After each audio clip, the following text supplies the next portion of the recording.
अब शुरुआत करते हैं सवाल 10 बजे की, जिसमें आज का मुद्दा है ईरान और अमेरिका को लेकर तनाव के बीच किस तरीके की स्थिति इस वक्त जियोपॉलिटिकल वर्ल्ड में बन रही है। ईरान और चीन के बीच एक संभावित रक्षा सौदे ने अंतर्राष्ट्रीय राजनीति में हलचल मचा दी और खबर आज इसी को लेकर। खबर है कि ईरान चीन से CM-302 supersonic antiship cruise missile खरीदने के बेहद करीब है।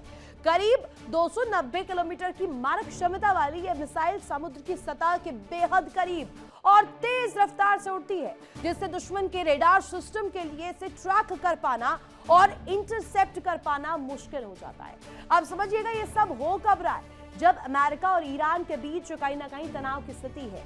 लेकिन इसको लेकर डिटेल्स क्या है CM-302 मिसाइल, बताते हैं आपको सिलसिलेवार तरीके से। सुपरसोनिक एंटीशिप क्रूज मिसाइल ये है, रेंज इसकी तकरीबन 290 किलोमीटर है, समुद्र की सतह के बेहद करीब उड़ान और दुश्मन के रेडार से बचने की इसमें क्षमता है। साथ ही आपको बता दें कि डिफेंस एक्सपर्ट्स मानते हैं कि अगर ये डील पूरी होती है तो ईरान की समुद्री ताकत में बड़ा इजाफा होने वाला है, खास तौर पर उस समय जब अमेरिका ने ईरान के तट के पास अपने विमान वाहक पोत और सीधे तौर पर नौसैनिक बेड़े तैनात कर दिए। ऐसे में यह सौदा क्षेत्र में मौजूद अमेरिकी नौसेना के लिए नई चुनौती हो सकता है। अब समझिए क्यों ये अहम है और ये डील अगर हो जाती है, अगर ये डील इस वक्त अगर कहा जाए साइन हो जाती है, इस पर मुहर लग जाती है, तो आगे कैसी तस्वीर रहेगी आपको बताते हैं सिलसिलेवार तरीके से। ईरान की समुद्री ताकत में बड़ा इजाफा इसके जरिए होगा। अमेरिकी नौसेना के लिए संभावित खतरा इसके जरिए खड़ा होगा। खाड़ी क्षेत्र की बात करें तो खाड़ी क्षेत्र में तनाव इसके जरिए बढ़ सकता है। अब समझिए कि अमेरिका की बड़ी तैनाती क्यों कहा जा रहा है और अमेरिका इसके बाद क्यों अलर्ट हो गया। विमान वाहक पोत तैनात किए गए हैं अमेरिका द्वारा। 5000 प्लस सैनिक जो है वो लगभग 150 लड़ाकू विमानों के साथ भेज दिए गए। ईरान के तट के पास ये मौजूद है। अब समझिएगा कि सूत्र ये बता रहे हैं चीन और ईरान के बीच इस मिसाइल सिस्टम को लेकर बातचीत पिछले 2 साल से जारी है और हालिया क्षेत्रीय तनाव के बाद इसमें तेजी आई है।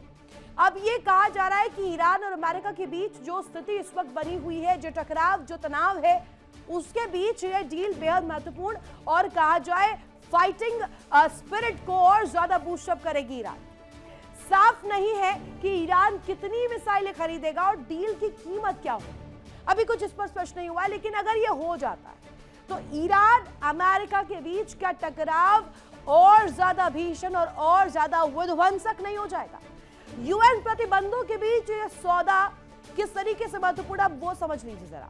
2006 में हथियार प्रतिबंध 2015 में हटे, हाल के वर्ष में फिर से लागू हुआ और डील पर अंतर्राष्ट्रीय सवाल भी खड़े हुए। लगातार पूरी दुनिया ने इसको लेकर सवाल गहरे खड़े किए। अब संयुक्त राष्ट्र के हथियार प्रतिबंधों के बीच हो रहा यह संभावित सौदा वैश्विक स्तर पर भी बड़े सवाल खड़े कर रहा है। सवाल क्या है कि क्या इससे पश्चिम एशिया में तनाव और ज्यादा बढ़ने वाला है, क्या तनाव और ज्यादा भीषण होने वाला है।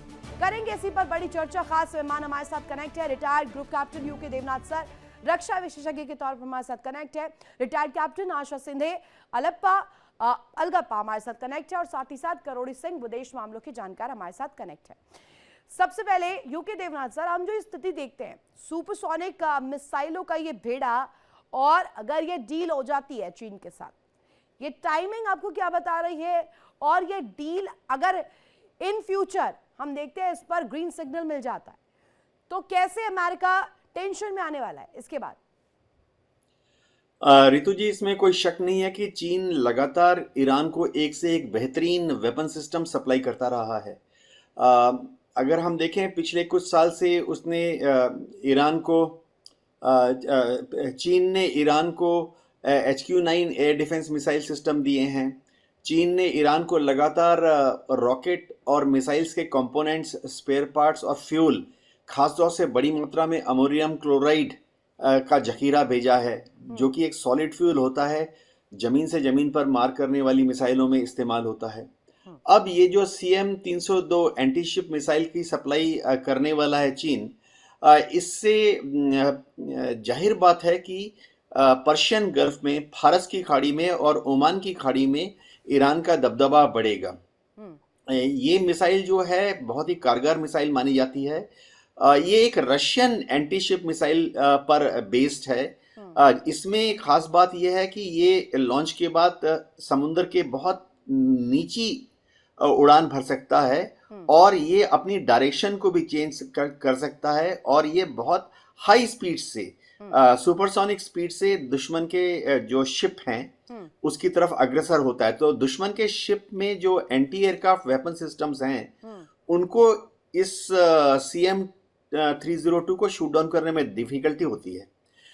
लेकिन ये समझना पड़ेगा कि ऐसे कॉम्प्लेक्स सिस्टम को जब सप्लाई किया जाता है तो उसकी जो टेक्निकल और ऑपरेशनल कैपेबिलिटीज है उसको ईरान की फौज को, ईरान की नेवी को सीखने में 3 महीने या 6 महीने का समय लग जाता है।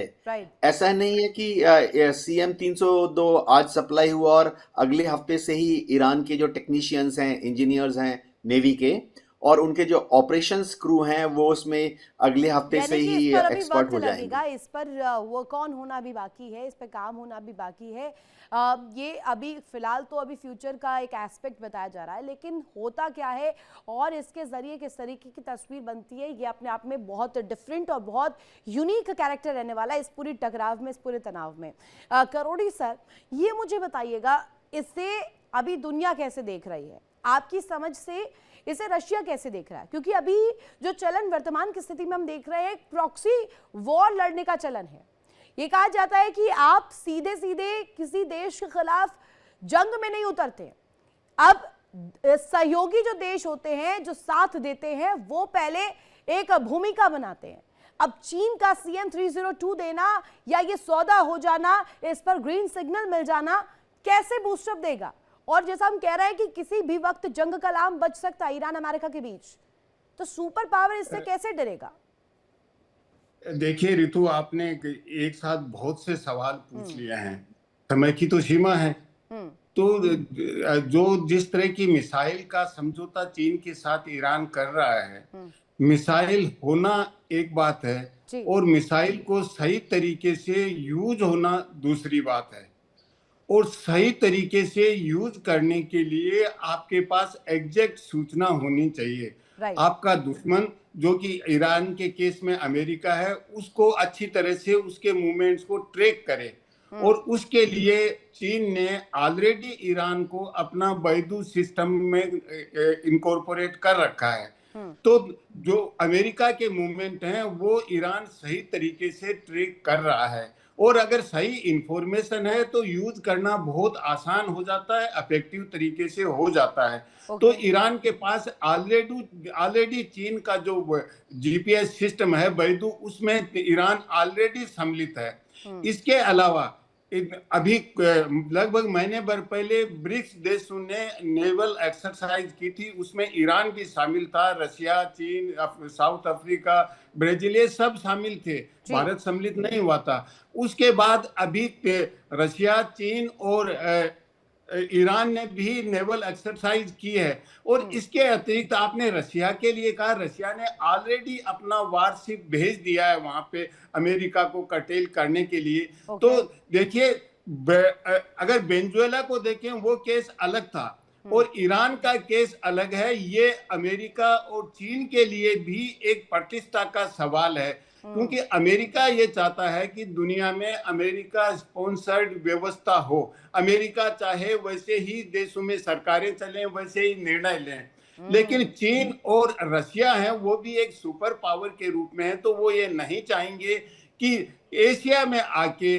अमेरिका इतना प्रभावशाली बने। और ये शायद अमेरिका ने एहसास भी कर लिया है कि ये अमेरिका के प्रेसिडेंट और वहाँ के जो विदेश मंत्री हैं वो कह भी चुके हैं कि हम अमेरिका का डोमिनेशन वेस्टर्न हेमिस्फीयर में चाहते हैं, पूरी दुनिया में नहीं चाहते हैं। और इसीलिए अमेरिका निरंतर रूप से कूटनीतिक तरीके से ईरान से बातचीत चल रही है और वो ये चाहते हैं कि कहीं न कहीं इसका समाधान हो जाए और ईरान पूरी तरह से हर बात हमारी मान ले, जो कि कोई भी एक संप्रभु राष्ट्र हर बात नहीं मानेगा।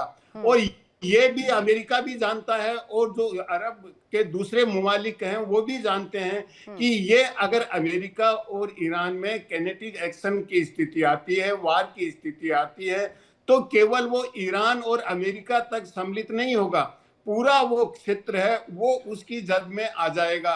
और ईरान बार बार ये कह चुका है कि जहां जहां अमेरिकन इंटरेस्ट है, अमेरिकन अड्डे हैं, हम उन सबको स्ट्राइक करेंगे और इजराइल को तो स्ट्राइक करेंगे ही। देखिए इंडिया डेली 24/7 अब आपके स्मार्ट टीवी पर। इंडिया डेली मौजूद है सभी डिजिटल प्लेटफॉर्म पर लाइव और लगातार। इंडिया डेली 24/7 हर दिन राष्ट्र को समर्पित।